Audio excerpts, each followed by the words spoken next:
우리에게 주신 하나님의 말씀은 누가복음 15장 1절부터 10절까지 말씀입니다. 누가복음 15장 1절부터 10절까지 말씀을 저와 여러분들이 한 절씩 교독하겠습니다. 모든 세리와 죄인들이 말씀을 들으러 가까이 나아오니 바리새인들과 서기관들이 수군거려 이르되 이 사람이 죄인을 영접하고 음식을 같이 먹는다 하더라. 예수께서 그들에게 이 비유로 이르시되 너희 중에 어떤 사람이 양 100마리가 있는데 그 중에 한 마리를 잃으면 99마리들을 두고 그 잃은 것을 찾아내기까지 찾아다니지 아니하겠느냐.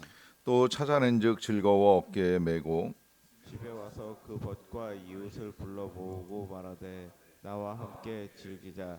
나의 잃은 양을 찾아내었노라 하리라. 내가 너희에게 이르노니 이와 같이 죄인 한 사람이 회개하면 하늘에서는 회개할 것이 없는 의인 99마으로 말미암아 기뻐하는 것보다 더 하리라.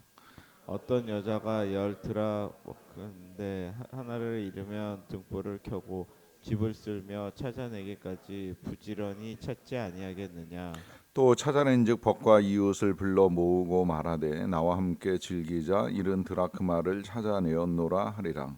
내가 너희에게 이르노니 이와 같이 죄인 한 사람이 회개하면 하나님의 사자들 앞에 기쁨이 되느니라. 아멘. 계속해서 우리 예수님께서 이제 하나님 나라에 관한 이제 비유를 말씀하십니다. 이제 그 가운데 우리가 주로 보았던 것은 잔치에 관한 비유의 말씀이었습니다. 이 잔치에 들어가는 사람이 있고 들어가지 못하는 사람이 있습니다. 초대받았다고 해서 다 들어가는 것이 아니라 초대를 받았어도 잔치 자리에 나오지 아니하면 못 들어가고 또 초대를 받지는 못했지만 이제 뒤늦게 전달된 잔치의 소식을 듣고 들어가는 사람들이 있습니다. 이러한 비유를 읽어 나가면서 과연 우리는 어떤 사람인가라고 하는 이제 질문을 해볼 필요가 있지요. 나는 초대받았는가? 그리고 그 초대에 응했는가? 응해서 잔치를 들어갔는가? 들어가서 하나님 나라를 이 땅에서부터 경험하고 있는가라고 하는 것을 분명하게 이제 알 수 있어야만 합니다. 이와 더불어서 이제 오늘부터 읽어 나가는 이제 이 비유. 오늘부터 한 주일까지 4일 정도의 말씀이라고 할 수가 있겠는데 이 비유들은 이제 대부분 다 잃어버린 것들에 대한 비유입니다. 한 번쯤은 들어보셨을 것이라고 여겨지는 이제 잃은 양, 또 잃은 동전, 그리고 잃은 아들, 그리고 또 한 명의 아들은 집을 떠나지 아니하였지만 그 마음이 잃어버린 바 되어서 이 모든 것들이 다 이제 잃어버린 바 된 것들이 아닌가 하는 생각을 하게 되는 것들이 이제 오늘부터 계속 본문으로 이어집니다. 그런데 이 비유의 시작을 좀 눈여겨 보실 필요가 있는 것이 1절을 보시게 되면 모든 세리와 죄인들이 예수님의 말씀을 듣기 위하여 예수님께 가까이 나아오는 상황이었습니다. 이제 그 상황을 보는 바리새인들의 태도인데요. 2절에 보시게 되면 바리새인과 서기관들이 수군거려 이르되 이 사람이 죄인을 영접하고 음식을 같이 먹는다라고 하는 말을 합니다. 어떻게 보면 여기 이 사람들 때문에, 이 바리새인과 서기관들 때문에 예수님께서 이 비유를 하신 것이 아닌가 하는 생각을 합니다만은 이 또한 자칫하면 이제 그렇게만 봐도 우리 스스로가 바리새인이 될 가능성이 있기 때문에 굳이 선을 그을 필요는 없다고 생각이 들어요. 다만 우리 예수님이 지금 이렇게 세리를 만나고 죄인을 만나는 이런 상황들을 우리가 잘 들여다보지 못하면 우리도 얼마든지 집안에 있었던 큰아들처럼 돌아오는 형제들을 향한 아버지 하나님의 마음을 갖기보다는 바리새인의 마음을 가지고 판단하고 비판하고 정죄할 가능성을 누구라도 가지고 있다는 것입니다. 그러하기 때문에 이제 그들에게 비유한다라고 보셔도 틀리지 않을 이 비유는 앞서 말씀드린 대로 잃어버린 이제 세 가지를 가지고 비유를 하고 계십니다. 이 세 가지 내용이 비슷한 것 같으면서도 이제 조금씩 다른 특징을 가지고 있지요. 일단 그 다른 특징이라고 한다면 그것은 이 비율이 조금씩 달라지는 거예요. 처음에 이제 양은 100마리 중에 한 마리, 상대적으로 가치 있게 여겨지지 않을 수도 있습니다. 또 그 다음에 이제 드라크마는 이제 10개 중에 하나, 10분의 1 정도 되는데 뭐 이것도 이제 사람에 따라서 귀히 여기면 여길 수도 있고 아니면 뭐 10개 중에 하나라고 한다면 그래도 9이 남아 있지 않느냐, 이제 이런 생각을 할 수도 있고요. 마지막에는 이제 두 아들 중에 한 아들이기 때문에 이 아들의 가치는 상대적으로 이제 크다고 할 수가 있겠지요. 하지만 사실 이것이 100개 중에 하나이던 혹은 10개 중에 하나이던 아니면 2명 중에 1명이 되었던 예수님에게 있어서 또 하나님께 있어서는 귀하지 않은 존재가 하나도 없다라고 하는 거예요. 100마리 중에 한 마리, 그러면 그 한 마리, 차라리 그 한 마리 찾으러 가서 100마리를, 남은 99마리를 잃어버리느니 차라리 한 마리를 포기하는 것이 낫지 않겠느냐라고 생각하는 것이 우리의 상식이고 경제적인 관념일 수도 있는데, 주님께서는 그 99마리를 두고 한 마리를 찾으러 가는 모습을 보여줍니다. 그러니까 이 한 마리라 할지라도 혹은 동전 하나라 할지라도 하나님께 있어서는 중요하지 않은 것이 없다는 거예요. 다 귀하다라고 하는 것입니다. 때로 우리가 사회적으로 가지고 있는 여러 가지 신분과 지위 때문에 우리의 가치를 잘못 이해하고 있는 경우가 있습니다만은, 그러나 하나님께 있어서는 우리가 어떤 상태에 놓여 있든지 다 귀하다는 거예요. 심지어 지금 이 양처럼 우리를 떠나고 멀리 떠나서 방황하는 일이 벌어진다고 할지라도 그 양을 찾기 위해 애쓰는 목자가 있는 것처럼 하나님은 우리 각 사람을 너무나 귀하게 여겨주신다라고 하는 것이죠. 그래서 세상에서는 우리의 가치가 어떤 점수로 평가받을지는 모르겠지만, 그러나 하나님께 있어서는 다 우리가 존귀한 존재라고 하는 사실을 절대 잊어서는 아니 됩니다. 그러한 존재이다 보니까 이제 이 목자가 큰 손실을 감당하는 거예요. 사람들이 질문을 하잖아요. 그렇게 한 마리 찾으러 갔다가 남은 99마리를 잊어버리면 어떡하느냐라고 하는 질문을 하는데, 상식적으로도 이제 그렇게 찾아 나서는 것 자체가 99마리를 포기하는 건 아닙니다. 이 당시에 양을 지키는 건 절대 혼자 하는 일이 아니었습니다. 지금도 사실 어린아이를 돌보는 일은 혼자서 할 수는 없는 일이지요. 대부분 어린이집에 다니면 이제 2명이라는 이야기를 들었어요. 그 이유는 이 여러 명의 아이를 돌보다 보면 한 명이 화장실을 가거나 문제가 생기면 그 아이를 챙겨야 되는 과정에 나머지 아이들이 방치될 수가 있기 때문에 그 아이들을 위해서 반드시 이제 2명이 케어를 한다라고 하는 이야기를 들었는데, 양도 마찬가지입니다. 옛날이나 지금이나 이 양을 치는 사람들은 절대 혼자 지키지 않습니다. 이렇게 지금 길을 잃어버리는 양들이 있을 수 있기 때문에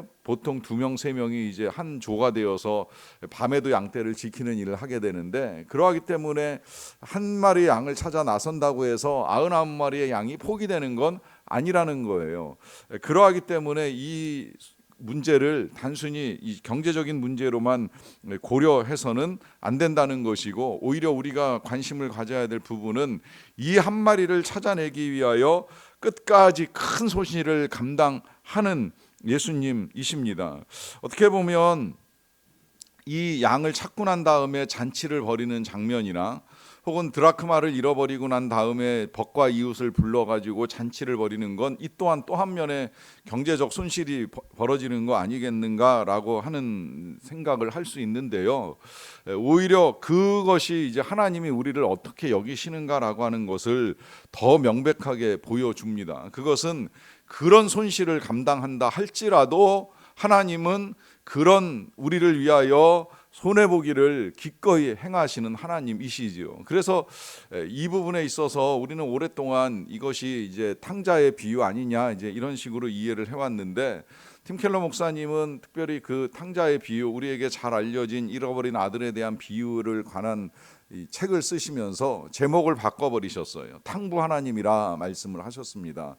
탕부라고 말씀을 하시는 건 낭비를 하시는 하나님이라는 거예요. 아들이 낭비를 한 것이 아니라 하나님이 낭비를 하셨다는 거죠. 하나님이 재산을 낭비해서 아들에게 내어주는 일을 하신 것처럼, 또 우리 하나님이 그 독생자 예수님을 우리에게 내어주신 것처럼, 하나님은 우리를 위하여 어떤 손해를 보더라도 어떤 낭비를 하시더라도 우리가 돌아오기까지 기다리시는 하나님이라는 사실을 분명하게 말씀을 하십니다.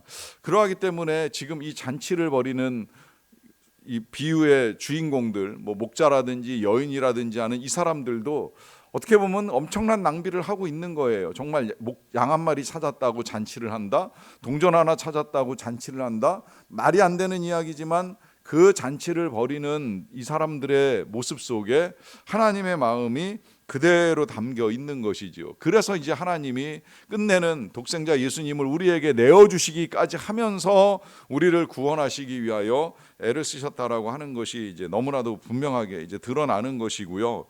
이런 하나님께서는 그래서 이제 이런 낭비만 하시는 것이 아니라 또 한편으로는 찾기까지 찾아내시는 일을 합니다. 그래서 양을 찾으러 가시고 또 동전을 찾는 일을 하는데, 그런데 찾을 수 없는 상황, 사람에게는 이제 자유의지를 주셨다 보니까 이 아들이 먼 길을 떠났을 때에 이 아버지가 어디로 가서 찾을 방법이 없는 거예요. 이제 그러다 보니까 그 아들이 돌아오기까지 기다리는 모습을 보여주시는데, 이 모습이 그야말로 이제 하나님의 모습 그대로죠. 찾으실 수 있을 땐 찾으시고 찾지 못하실 땐 기다리시고, 이게 이제 오늘날에는 그래서 우리로 하여금 전도를 통해서, 선교를 통해서, 혹은 선교의 지원과 후원을 통해서 어떻게 해서든 이제 찾아내려고 애쓰시는 하나님의 모습이 그대로 교회를 통해서 세상에 드러나는 것이라고 이제 보시면 되겠고요.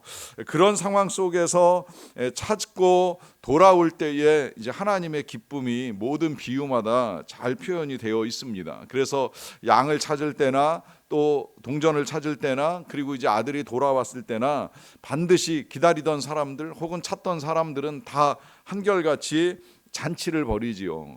그런데 이 잔치를 벌이는 이유를 우리가 좀 더 이제 명확하게 알아야 될 필요가 있습니다. 이게 그냥 단순히 기쁘기 때문에 잔치하자, 손실을 감당하고 잔치를 벌이자라고 하는 것이 아니라, 지금 예수님께서 이 비유를 통해서 우리에게 전달하고자 하는 이제 아주 중요한 핵심이 각 비유마다 마지막에 나온다고 볼 수가 있는데요. 먼저 7절을 보시게 되면, 내가 너희에게 이르노니 이와 같이 죄인 한 사람이 회개하면 하늘에서는 회개할 것 없는 의인 99으로 말미암아 기뻐하는 것보다 더 하리라 하십니다.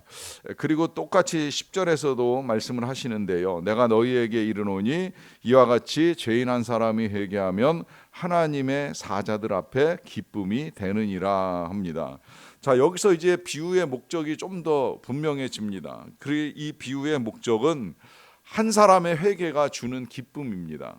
한 사람이 돌아왔을 때, 한 사람이 하나님 앞에 나아왔을 때, 더 나아가서 하나님 앞에서 회개할 때 이야기예요. 의인 99명이 아닙니다. 의인 9명이 아니라 한 명의 죄인이 하나님 앞에 나아올 때 이게 얼마나 하나님께 큰 기쁨이 되는가. 그러니까 스스로 의롭다고 여기는 바리새인 혹은 서기관이 99명 있는 게 중요한 문제가 아니라는 거예요. 오히려 세리와 죄인들 같이 회개하고 주님을 찾고 주님께 나와 엎드리는 그 죄인이 있을 때에 그 회개함이 하나님 앞에서 큰 기쁨이 된다는 것이죠. 자, 그렇다고 한다면 앞서 서두에 우리가 여러 가지 비유들을 보면서 이것이 오늘 우리가 읽은 비유뿐만이 아니라 앞서 있었던 잔치의 비유들을 보면서 과연 나는 하나님께 어떤 기쁨을 드리고 있는가라고 하는 것이 더욱 분명해지는 것이죠.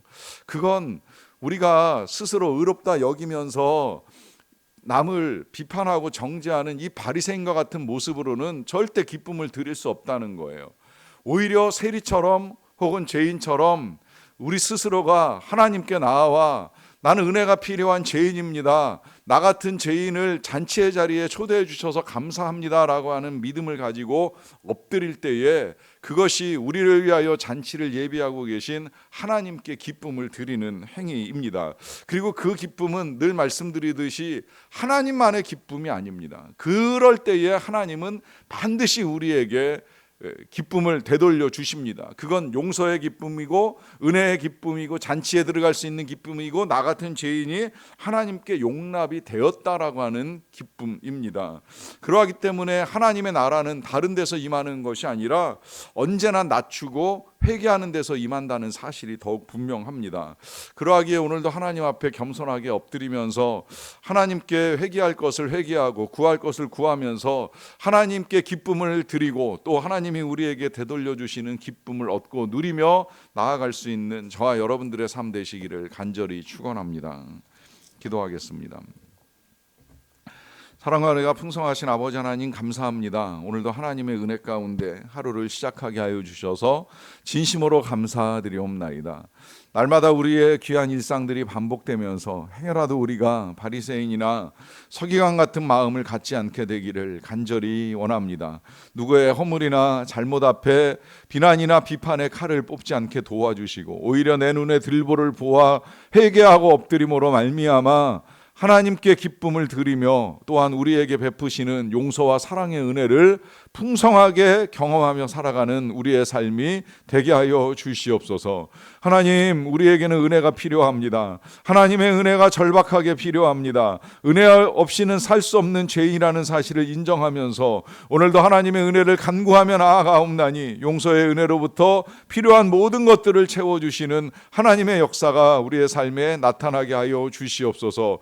지금도 하나님을 떠나서 돌아오지 아니하는 탕자들이 많이 있사옵나이다. 우리 각 집안에 우리 각 친인척 가운데에 하나님께로 돌아와야 될 자들, 여전히 하나님을 찾고 있지 아니하는 자들, 또 하나님을 찾았지만 떠나간 자들이 오늘 찾고 계시는 하나님의 음성, 목자의 음성 듣기를 원합니다. 오늘도 기다리고 계시는 아버지 하나님의 그 마음을 헤아리고 하나님께로 돌아와 회개하며 변화된 삶을 이루어 갈 수 있도록 은혜를 베풀어 주시옵소서. 아버지 하나님, 그렇게 하나님의 마음을 가지고 열방에 나가 계신 우리 선교사님들의 사역을 도와주시옵소서. 찾기까지 지치거나 고나지 않도록 도와주시고 아버지 하나님의 마음으로 전하고 나누고 찾을 때에 많은 영혼들이 하나님께로 돌아와 회개하는 은혜의 역사를 이루어 갈 수 있도록 도와주시옵소서. 사랑하는 자녀들의 토요학교가 내일 시작이 됩니다. 어린아이들을 찾기를 원합니다. 회개해야 될 자들을 찾기 원하고 돌아올 우리의 어린아이들이 어려서부터 하나님께로 돌아온 인생, 회개한 인생으로 아름답게 살아갈 수 있게 되기를 간절히 원합니다. 땀 흘려 수고하시는 우리 모든 선생님들, 교역자들 붙들어 주시고 강건하게 세워주시고 섬기는 아름다운 사역들을 통하여 다음 세대가 믿음 안에서 강건하게 세워지는 아름다운 역사를 이루어 갈 수 있도록 은혜를 내리워 주시옵소서. 이렇게 하나님의 나라와 의를 구하는 모든 주의 백성들 가운데 필요한 모든 것들을 하나님 헤아리시고 채워주시기를 간절히 원하옵고 감사드리며 예수님의 이름으로 기도하옵나이다. 아멘.